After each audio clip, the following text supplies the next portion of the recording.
네, 오늘도 첫 번째 이슈 좀 힘차게 시작해 보도록 하겠습니다. 자, 어제 저희 일타 뉴스에서 이재명 대통령의 AI 예산, 슈퍼 예산 논란을 짚어봤는데요. 728조 원이라는 역대급 규모의 예산 중에서 눈에 띄는 또 하나의 핵심이 바로 선심성 예산입니다. 오늘 그 부분 집중적으로 좀 짚어보도록 하겠습니다. 자, 먼저 이 부분부터 얘기해 보겠습니다. 이재명 대통령이 4인 가구에 매달 200만 원씩 생계급여 를 지원하겠다라고 했습니다. 자, 그러자 일각에서는 벌써부터 이건 복지가 아닌 포퓰리즘이다. 사회주의식 돈풀기다. 이런 비판이 쏟아지고 있는데요. 이거 어떻게 보십니까? 이 4인 기구 매달 200만 원 생계급여라는 게 결국은 기존의 그 기초생활수급자를 대상으로 하는 겁니다.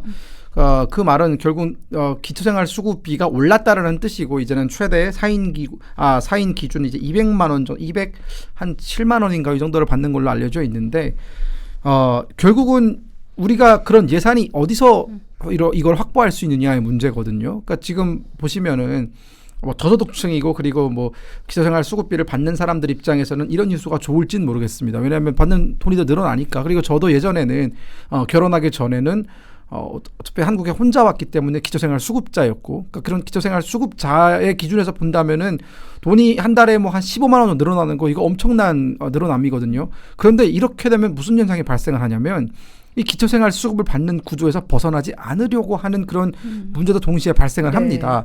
지금 보시면은 아예 소득이 0으로 잡히는 경우에는 최대 이제 한 달에 4인 기준 207만 원 정도 받게 되어 있고, 소득이 잡히게 되면은 차감하겠다라고 되어 있는데, 여기서 말하는 소득이라는 게 뭐냐면 그 통장으로 들어오는 금액 혹은 이제 소득으로 신고되는 금액이 이제 세무서에 잡히게 되면 그때 이제 차감을 하겠다라는 것이거든요. 그런데 보통의 경우에 기초생활수급비를 받는 분들이 소득을 다른 방법으로 어떻게 버냐면 아르바이트를 많이 합니다. 그리고 현금으로 받아요.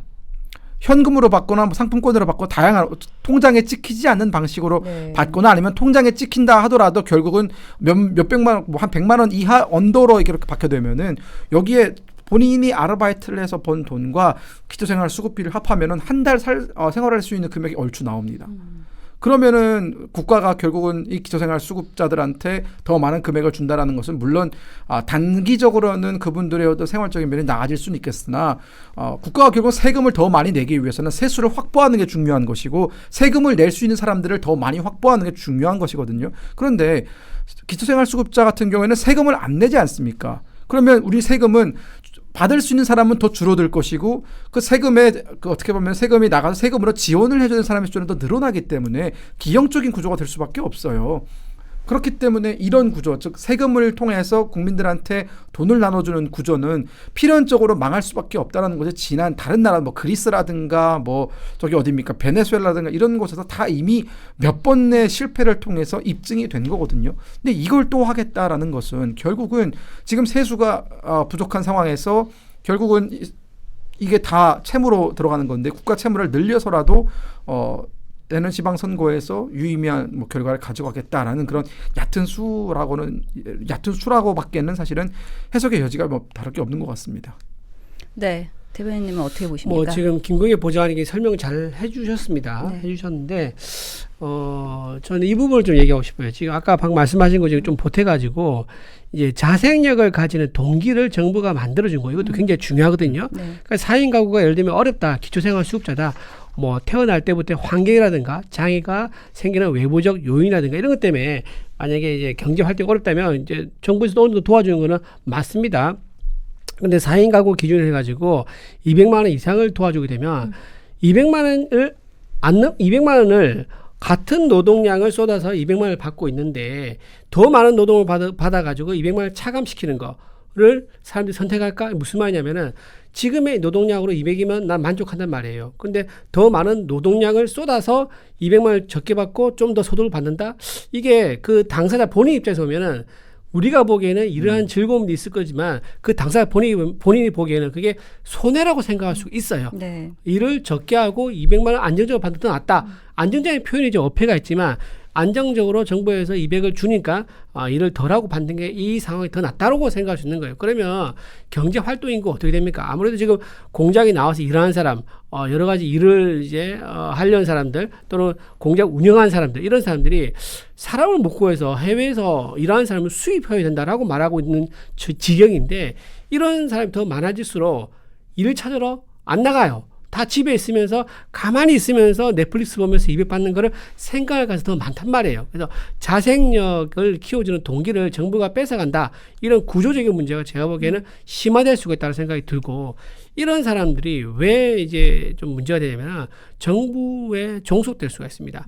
내년 지방선거 있지 않습니까? 내년 지방선거에서 이재명 대통령이 이 정책을 추진했으면은 그 상황을 만들어준 가만히 있어도 200을 주는 그 정부의 우호적인 마음이 생길 수밖에 없는 거죠. 지방선거에 당연히 도움이 됩니다. 그렇기 때문에 이렇게 좀 4인 가구로 200을 그냥 주겠다 하는 것은 정부가 이제 국민들 어떤 기회를 박탈하는 자생할 수 있는 기회를 박탈하는 것뿐만 아니라 정권 어떤 연장 대통령 지지율 확대를 위한 정치적 노림수가 숨어 있는 예산이다라고 볼 수 있는 겁니다. 이것뿐만 아니라 또 다른 예산도 있죠. 농어촌 기본소득 시범사업이라고 있습니다. 이거는요 무료 예산이 30조 원이나 됩니다. 네. 기본소득 이거는 이재명 대통령이 늘 해왔던 얘기 중에 하나예요. 그리고 그 설계자가 유동철 부산 이제 지금 시당위원장에 출마했다 컷오프 되신 분이 있습니다. 그 사람이 그걸 설계했던 사람 중에 한 명이고요. 또 그 사람 말고도 뭐가 있느냐 지역 상품권 이것도 24조 원 약 25조 원 정도가 예산 편성되어 있는 거예요. 이 둘이 합하면 50조가 넘습니다. 자 이게 문제가 뭐냐 내년 지방선거가 있다는 거예요. 내년 지방 6월 했지 않습니까? 이 돈이 언제 집중적으로 풀릴 거냐 장담하는데 내년 1년을 골고루 얇게 해서 그 현금을 살포하는 게 아니라 6월 전에 즉 5월달 직전에 싹 다 한꺼번에 그 돈을 풀 거예요.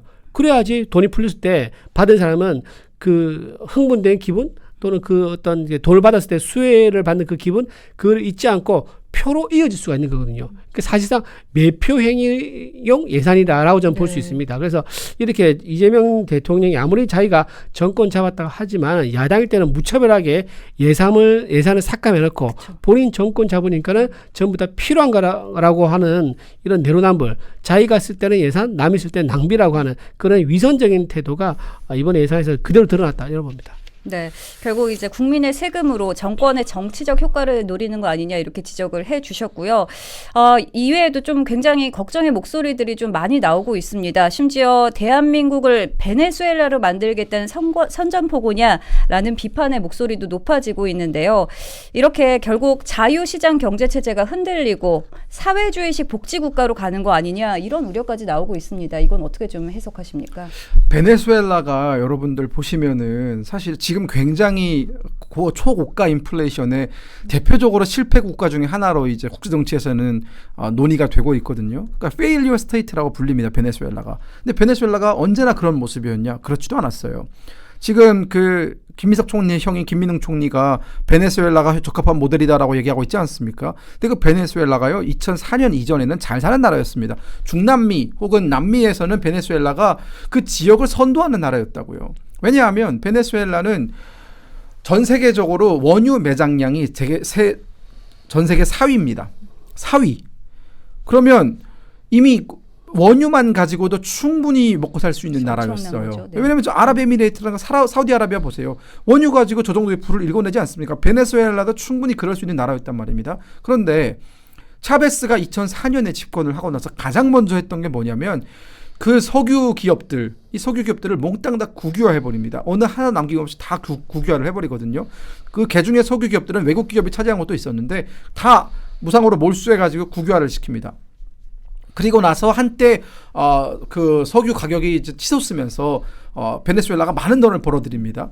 그러니까 이 벌어들인 많은 돈을 어디다 투자를 하냐? 정상적인 정치인이라면은 이 지하 자원에만 의존하는 경제가 위험할 수 있기 때문에 제 다른 어떤 공업이라든가 뭐 상업이라든가 관광이라든가 이런 곳에 분산 투자해가지고 골고루 발전시키는 걸 택할 텐데 베네수엘라는 그거 안 했어요. 어차피 이 유가가 고공행진하는 게 지속될 거라고 믿고 이거를 아까 말씀하신 것처럼 무상 보육, 무상 의료, 무상 주거 여기에 다 쏟아버립니다. 그러면서 정말 어떻게 보면 한때 그 차베스 정권의 지지도가 뭐 82%, 뭐 어떤 때는 뭐 87%까지 갈 때가 있어요. 왜냐하면 아니 국가가 무상으로 집도 주고 학교도 그냥 보내주고 교복도 그냥 주고 뭐 대학교까지 다 무료로 나눠주고 그 매달 기본소득이 나오고 이러니까 안 찍을 이유가 없잖아요. 그런데 이게 언제부터 무너지기 시작했냐? 유가가 점점 하락하기 시작하면서 네. 베네수엘라가 예전에 벌어들이던 그 금액만큼 못 벌어들이는 겁니다. 어디까지 줄어들냐면 3분의 1 수준으로 줄어들어요. 그러니까 베네수엘라가 가장 많이 벌었던 시기에 3분의 1 정도로 줄어듭니다. 그런데 이미 복지 정책이라는 건 한 번 실시를 하면은 걷어들이기가 굉장히 어렵습니다. 이미 복지의 맛을 본 사람들한테 나라가 어려우니 오늘부터 이거 못해 이러면 당장 표심으로 돌아오거든요. 나 너 안 찍어 이런 식으로. 그러니까 베네수엘라가 무슨 방법을 생각을 했느냐. 복지를 줄이는 게 아니라 국채를 발행을 합니다. 이러면서 돈을 무작위로 찍어내기 시작해요. 어쨌든 그 재정 규모를 유지하기 위해서 베네수엘라 중앙은행은 그냥 미친 듯이 돈을 찍어냅니다. 그러니까 딱 1년 뒤에 베네수엘라에서는 콜라 하나 사 먹으려면은 베네수엘라 돈을 한 가방에 한가득 가져와야 콜라 한 병을 사 먹을 수 있는 초고가 인플레이션이 발생을 하는 겁니다. 그게 지금까지 유지가 되고 있는 것이거든요. 여기에 대해서 시민사회라든가 야당이 반발을 하잖아요. 차베스 정권이 한동안 독재를 하다 차베스가 죽어버려요. 그 다음 등장한 사람이 마두로, 지금 마두로거든요. 그 마두로가 다 탄압합니다. 다 탄압하고 너 반국가 세력 뭐 이러면서 다 탄압해가지고 지금 베네수엘라에는 야당 정치인이 없어요. 그리고 시민단체도 없습니다. 오로지 베네수엘라가 얘기하는 거 그대로 받아쓰는 어용 언론만 있고 여기에 대해서 베네수엘라 만만세만 맺히고 있는 시민단체밖에 없습니다. 결국은 이 모든 시작은 어디서부터 시작이 됐느냐. 이 무상복지, 이 포퓰리즘 정책을 과도하게 확대한 차베스의 집권부터 시작이 된 겁니다. 지금 우리나라가 이재명 대통령이 하려는 거 차베스 집권 초창기 때와 아주 유사하게 닮아 있는 겁니다. 더 안 좋은 건 뭐냐. 아니 그래도 베네수엘라는 지하 자원이라도 있어요. 그러니까 돈을 뽑아낼 구석이 있었기 때문에 믿을 만한 구석이 있었기 때문에 그 짓을 한 건데 지금 우리나라는 믿을 만한 구석이 없지 않습니까? 우리나라 재정이 뭐 그렇게 탄탄한 것도 아니고 우리가 베네수엘라처럼 뭐 기름을 뭐 무한대로 가지고 있어서 언제든지 필요하면 꺼내다 쓸 수 있는 것도 아닌데 도대체 무슨 생각으로 이렇게 지출을 확대하고 더 많은 사람들한테 세금을 나눠주는지 이해할 수가 없습니다. 네, 뭐 국민 입장에서 뭐 당장 혜택은 좀 반가울지 모르겠지만 이게 나중에 물가나 세금이 오른다면은 이게 결국은 부담은 다시 국민에게 돌아올 수밖에 없는 구조인데요. 자, 이제 다음 논란 좀 짚어보도록 하겠습니다. 하이에크가 경고한 노예의 길 떠올리시는 분들도 좀 많다고 해요. 바로 국가 의존도가 높아질수록 국민의 자유는 사라진다라는 건데요. 국가가 모든 걸 결정하고 거기에 국민은 따르기만 하는 그 노예의 길로 지금 우리가 들어서고 있는 거다. 이런 비판에 대해서는 좀 어떻게 보십니까? 하이에크의 가장 유명한 책 제목이죠. 노예의 길. 그리고 이 책의 전체 핵심 키워드는요. 자생적 질서입니다. 그러니까 인간이 개인이 가지고 있는 각각의 자유를 보장해주는 시스템을 만들면은 자연스럽게 그 공동체는 번영할 수밖에 없다는 게 이 하이에크의 핵심 주장이거든요. 자, 근데 노예의 길은 뭐냐? 이 사람들이 가지고 있는 자유를 박탈하고 나라에서 배급제를 실시한 사회, 그거를 말하는 거예요. 배급제를 하게 되면 사람들이 아까 말한 제가 좀 약간 극단적인 얘기일 수 있지만 의존을 하는 거예요. 내가 똑같은 노동량을 투자했는데 내가 여기서 조금 더 노동을 더 늘렸을 경우에 좀 더 노력을 하거나 좀 더 일찍 일어나거나 이런 식으로 했을 경우에 얻는 소득이 나라에서 공짜로 주는 그 돈에 비해서 크게 차이가 안 난다 싶으면요. 이 사람은 차라리 누워있는 걸 택하는 거예요. 누워있어도 생명 유지가 되고 가게가 유지가 되니까. 그러니까 그런 이제 상황을 만들기 때문에 이게 노예의 길이 되어버릴 수 있다라는 거예요. 그래서 사회주의 국가 시스템의 허점을 아주 신랄하게 비판하는 글이 노예의 길이라는 책인데 아까 좀 말씀하신 것처럼 베네수엘라에서 그 방법을 써가지고 전부 다 국민을 노예로 만들지 않습니까? 베네수엘라 인구가 줄고 있거든요. 우리나라는 인구 주는 이유가 뭐죠? 출산율 저하 때문에 줄지 않습니까? 베네수엘라 출산율 저하가 아니에요. 국민들은 해외로 나가요. 그러니까 난민이 되고 스스로 이 나라에서 못 살겠다. 하이 인플레이션, 일자리 없고 그다음에 너무 많은 화폐 가치 인플레이션 때문에 제대로 이제 경제 활동이 안 되니까 난 자유와 직업의 자유와 교육의 자유 그리고 경제의 어떤 기회 이런 걸 찾아서 해외로 이민을 가는 거예요. 그러면서 인구가 줄고 있는 나라가 바로 베네수엘라예요. 그 지금 우리나라 뭐 이재명 정부 사람들이 이제 흔히 하는 말이죠. 이재명 정부가 뭐 오게 되면 나 차라리 이민 갈래 이런 말 하기도 했었습니다. 뭐 어느 정부가 오면 뭐 해외 이민 갈래 이런 말을 각각 이제 좀 왕왕하기는 합니다. 하긴 하는데 그 사실 실제로 실현하기 되게 쉽지가 않죠. 이민이라는 게 이 기존에 지금 한국에서 뿌리내리고 있는 모든 친인척과 자기가 가지고 있는 휴먼 네트워크와 인프라를 다 포기하고 완전 제로 시작한 건데 그 얼마나 큰 기회비용을 치러야 되는 겁니까? 그만큼 쉽지 않은데도 불구하고 하는 나라가 있다. 바로 베네수엘라 국민들. 지금 내가 노예이기 때문에 노예에서 벗어나는 길을 택할 수밖에 없는 거다라고 말씀을 드리고요. 이 이제 산유국 부국 아까 말씀하셨는데 옛날에 산유국 부국에서 이런 걸 이제 시행했던 나라가 있어요. 어떤 나라냐? 지금 이제 베네수엘라하고 비슷한 길을 갈 뻔했지만 지금 훨씬 더 안정적인 나라가 있죠. 바로 사우디. 사우디가 네. 옛날에 석유로 엄청 돈 많이 벌 때 있지 않습니까? 그때 어떻게 했는지 아세요? 국제 전화 했지 않습니까? 국제 전화를 전부 다 온 국민 무료로 썼었어요. 이게 무슨 문제가 되겠냐? 이게 시장의 이제 원리가 굉장히 좋은 점이 뭐냐면은 유료가 되잖아요. 그러면 자기가 필요할 때 전화를 쓰는 거예요. 네. 근데 전 국민을 무료로 쓰니까요. 필요 없는 5만 만담을 국제 전화로 하는 거예요. 그러니까 라인이 어떻게 되냐? 항상 라인이 통화 중이야. on the busy. 라인이 늘 통화 중이고 제대로 필요할 때 제대로 연결이 안 되는 거예요. 예를 들면 공항이라든가 해외 물류회사라든가 이런 데 항만이라든가 이런 데는 늘 그 라인이 살아있어야 되잖아요. 해외랑 연락이 돼야 되니까 그게 바빠서 안 되는 거야. 온 국민이 국제전화로 만담을 하고 있으니까. 그래서 그게 결국은 1년도 안 돼가지고 그 제도가 없어져 버립니다. 그러니까 시장에 이렇게 좋은 기능이 있는 거거든요. 이런 시장의 순기능을 무시하고 전 국민을 종소시키는 이런 배급제를 시도한다는 것 자체가 국민의 어떤 그동안 우리가 어렵게 쌓아올린 대한민국의 어떤 국력을 스스로 포기하게 만드는 거다. 굉장히 위험한 발상이라고 생각합니다. 네. 그 이준우 대변님 그 베네수엘라 그 인구 유출 조금 더 직감적으로 와닿게 제가 수치를 말씀드리면은 베네수엘라 인구가 3천만 명 정도예요. 지금까지 탈출한 인구가 800만 명입니다. 엄청나게 많은 인구가 나간 거예요. 그 800만 명이 다 누구냐? 젊은 세대입니다. 그러니까 일하고 싶고 아까 교육의 기회 말씀하셨잖아요. 제대로 된 대학 교육을 받고 싶다고 생각하는 2030들이 다 빠져나가가지고 베네수엘라는 지금 고령화도 굉장히 큰 문제예요. 젊은 인구가 없거든요. 거기에. 좀 다양한 문제에 직면을 했는데 김민욱 씨가 그런 얘기를 했더라고요. 베네수엘라의 길. 한국이 가야 되는 길이다라는 네. 걸 보고 정말 깜짝 놀랐습니다. 네, 과도한 복지 정책의 문제점을 좀 지적을 해주셨습니다. 자, 돈을 퍼주는 건 쉽겠지만 그걸 유지할 재정이 있느냐, 국가 재정이 이걸 버틸 수 있느냐, 이게 가장 큰 문제일 텐데요. 대한민국의 재정 상황 이미 한계 신호가 곳곳에서 나오고 있습니다. 국가 부채가 1,200조 원을 돌파했고요. GDP 대비 부채 비율은 50%를 넘어섰습니다. 거기다 지방 부채까지 합하면 거의 2,000조 원에 육박한다고 하는데요. 이런 상황에서 이렇게 월 200만 원씩 뿌려댄다 면 연간 수십조 원이 더 필요하다 이런 계산이 나오거든요. 이거 어떻게 보십니까?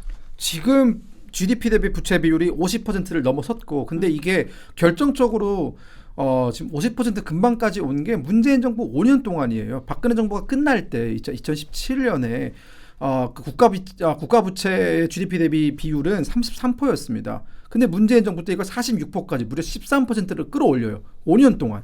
그리고 나서 윤석열 정부 3년 동안 건전재정 기조를 유지하면서 이게 확대가 되지 않거든요. 그러다가 지금 이재명 정부 들어서면서 이런 지금 예산안 우리가 보지 않았습니까? 728조 예산은 이게 말이 728조지 사실상 세수 감면까지 따지면 거의 800조 가까이 되는 거예요. 이게 이런 방식으로 지출을 늘리게 되면은 2027년에는 1,700조가 됩니다.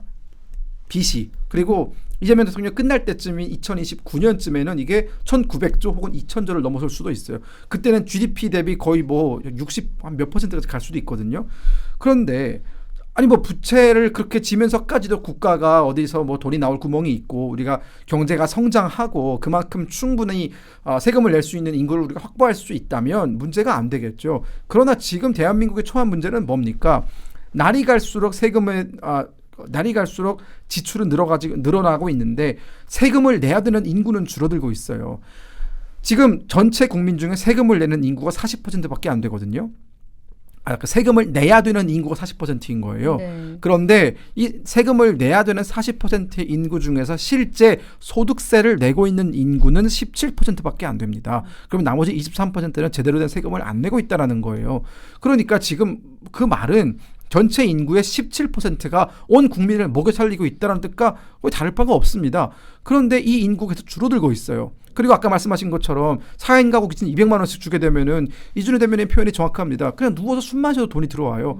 그러면 굳이 내가 구직의 어려움 이런 걸 경험하면서까지도 구직 활동을 하려고 하지 않겠죠.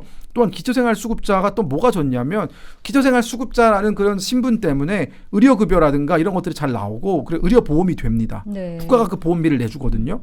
그런데 내가 직업활동을 하게 되면은 의료보험 되는 거 있습니까? 내가 다 들어야 돼요. 그러니까 건강보험이 다 들어야 됩니다. 그러니까 기초생활수급자 같은 경우에는 내가 가만히 있으면 들어오는 금액이 지속적으로 늘어나게 되고 이러면 굳이 내가 일을 해야 되나? 단순히 소득에 잡히지 않는 수준에서 한 90만 원, 80만 원 정도의 알바만 하면은 그럼 280만 원인 거잖아요. 그러면 4인 가족 사는데 뭐 이걸로 충분하다고 볼 수는 없지만 밥은 굶지 않거든요. 그러니까 그런 식의 사고방식이 작동을 하게 되면은 노예의 길로 가는 건 순식간인 거죠. 그냥 국가가 주는 기초생활 수급비만 따박따박 받아먹고 국가가 주는 임대주택에서만 살며 청년주택이든 뭐든 그런 주택에서만 살며 내 집 마련의 꿈은 전혀 가지지도 못하고 그렇게 흘러가는 겁니다. 이걸 원하는 거죠. 사실 저는 그래서 모든 국민의 생사여탈권, 모든 국민의 자생적 경제 독립성을 국가가 틀어쥐고 좌지우지한다면 지금 당장 부동산 대책 나온 것만 봐도 서울시가 아예 그냥 이제는 토호제를 묶여가지고 내가 주택거리도 마음대로 할 수 없어요. 그러니까 이 모든 것들을 국가가 틀어지겠다라는 것은 결국은 이 전체주의 국가로 가는 것이고 독재 국가와 다를 바가 없는 거죠. 네.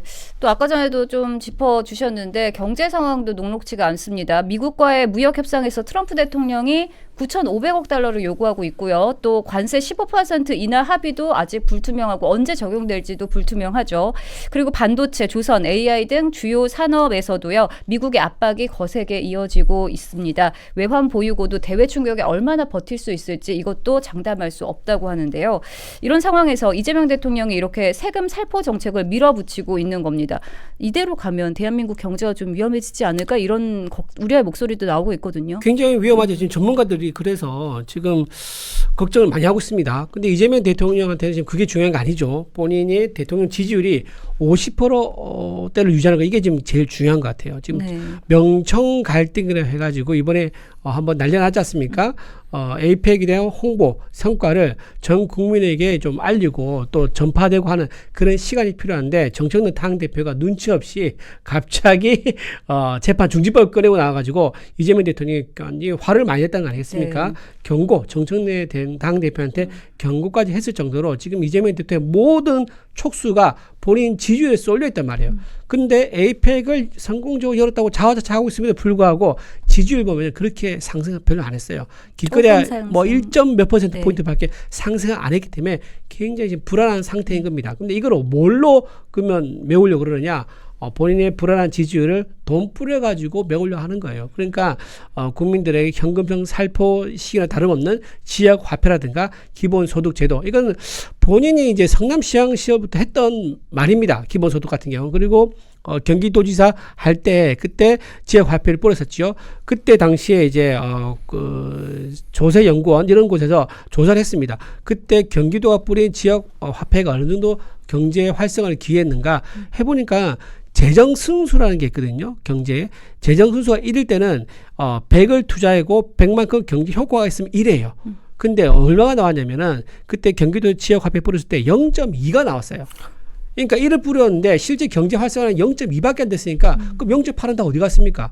전부 다 저축하거나 자기 빚가운데 썼다는 게 객관적으로 나와 있는 과학적 연구 결과예요. 네, 경제 활성화에는 도움이 전혀 안 됐다는 얘기지. 사실 도움 안 됐다는 얘기지. 그럼에도 불구하고 이거 못 믿는 이유가 뭡니까? 이거는 선거용일 수밖에 없고 자기 지지율 관리 위한 지지율 관리 자금일 수밖에 없는 거예요. 이런 식으로 현금을 뿌리면 결국 인플레이션 오고요. 물가 상승합니다. 지금도 물가 상승도 난리 났지 않습니까? 그리고 오늘 증시에서 사이드카 발동됐습니다. 코스피 거품이 이제 꺼지기 시작한 거예요. 벌써부터. 그런 상황인데 굉장히 부동산은 지금 올라가 있고 굉장히 지금 경제가 위기에 와 있다. 이재명 대통령이 집권한 지 5개월밖에 되지 않았는데 벌써 문재인 정부 때 느꼈던 한 번도 경험해보지 못한 나라를 우리가 벌써 느끼게 된 거 아닌가라는 그런 우려가 드는 상황입니다. 네. 또 좀 짚어봐야 될 게 있습니다. 정부가 중국과의 통화 스와프도 체결했습니다. 그렇지만 이게 위안화 종속을 의미한다라는 분석도 나오고 있는데요. 달러가 아닌 위안화에 목을 맬 수도 있다는 것인데 지금 중국은 이미 한국 채권 최대 보유국이고요. 이미 중국 눈치를 보면서 금리 선계를 해야 하는 판국이다. 이런 우려가 나오고 있는 상황에서 또 통화 스와프까지 체결하게 된 겁니다. 이게 한 70조 원 정도 규모로 제가 알고 있는데 70조 원 정도면은 한 4천억 위안 정도 될 겁니다. 4천억 위안 정도의 통화 수업을 만든다라는 것은 결국은 지금 이재명 정부가 미국과의 통화 수업은 실패하지 않았습니까? 그러면서 맺은 게 이제 중국과의 통화 수업인데 이번이 처음은 아니에요. 네, 문재인 정부 때도 해 오던 건데 이번에 다시 이금 이제 발효가 된 거죠. 시사하는 바가 굉장히 크다고 볼 수 있습니다. 왜냐하면 70조라는 금액이라는 것은 결국은 이재명 정부가 재정의 어떤 그 누출이 굉장히 심각하게 돼서 재정상의 어려움을 겪을 때 중국으로부터 이제 그 70조 원을 가져오겠다라는 거잖아요. 그렇게 되면 뭐가 발생합니까? 그럼 중국이 지금 안 그래도 대한민국 국채를 상당 부분 보유하고 있는데 중국에 대해서 우리가 더 많은 빚을 지게 된다는 것이고 더 많은 빚을 지게 된다는 것은 대한민국의 경제정책이라든가 통화정책에 중국이 관여할 수 있는 공간이 더 늘어난다는 것이거든요. 안 그래도 지금 미중 갈등의 미중 갈등이나 혹은 미중 무역 분쟁 속에서 우리가 굉장히 노선을 잘 타야 되는 시점인데 이 중국과의 경제적인 종속 관계가 더욱더 깊어진다면은 여기에 더해서 지금 대한민국의 대중국 무역 의존도는 앞으로 어떻게 보면은 더 높아질 수밖에 없는데 이런 우리 무역이라든가 재정이라든가 이 여러 가지 면에서 중국과 디커플링을 하지 못한다면은 결국은 이게 단순히 재정 정책에 대한 중국의 간섭을 넘어서서 경제 정책 전반에 대해서도 중국의 간섭이 이루어질 수밖에 없는 구조로 가는 것이거든요. 저는 그렇기 때문에 이재명 정부의 친중 본색 결국은 또 이번에 이렇게 드러나게 되는 것이다라는 생각이 들어서 이건 분명히 우리가 재고되어야 된다는 생각이 좀 듭니다. 이 중국과 통화 스와프 이거 어느 쪽에서 원했을까요? 당연히 중국이 원하죠. 왜냐하면 중국의 위안화를 국제화시킨다는 얘기가 통화 스와프거든요. 이게 뭐가 되면 달러를 이제 건너뛸 수가 있는 거예요. 지금 이제 중국과 무역 거래를 하게 되면 달러를 기준으로 해서 받습니다. 우리 이제 자금을 이제 제품을 수입하고 결제는 달러를 하는 거죠. 그런데 이제 달러를 하게 되면 이제 사실 이런 문제가 있긴 합니다. 예를 들면 달러 유동화 위기가 온다거나 달러가 갑자기 빠져나가는 경우에 우리나라 이제 그런 경우가 예전에 있었지 않습니까? IMF 같은 경우가 이제 그런 경우인데 그런 경우가 되면은 장점이 뭐냐? 그러면 달러로 결제하지 않고 바로 중국 위안화로 결제할 수 있는 장점이 있다는 게 정부의 홍보예요. 하지만 정부의 홍보는 그렇지만 실제로 뭐냐? 중국은 뭘 노리고 있냐면요. 국제화폐에서 달러를 대체할 수 있는 위안화의 어떤 격상을 원하고 있는 상황입니다. 그런데 우리나라가 그걸 받아준 거예요.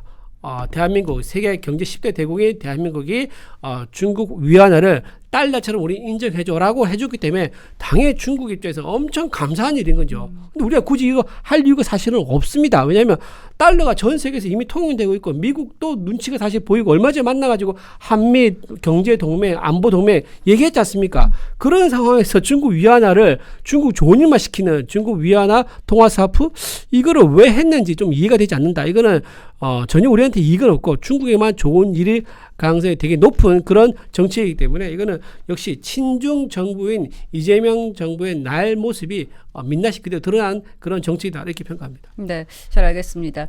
자, 지금까지 이재명 정부의 내년도 슈퍼 예산안 속에 숨겨진 선심성 예산과 또 정책의 진정성, 그 뒷면 정치적 의도까지 좀 짚어봤습니다.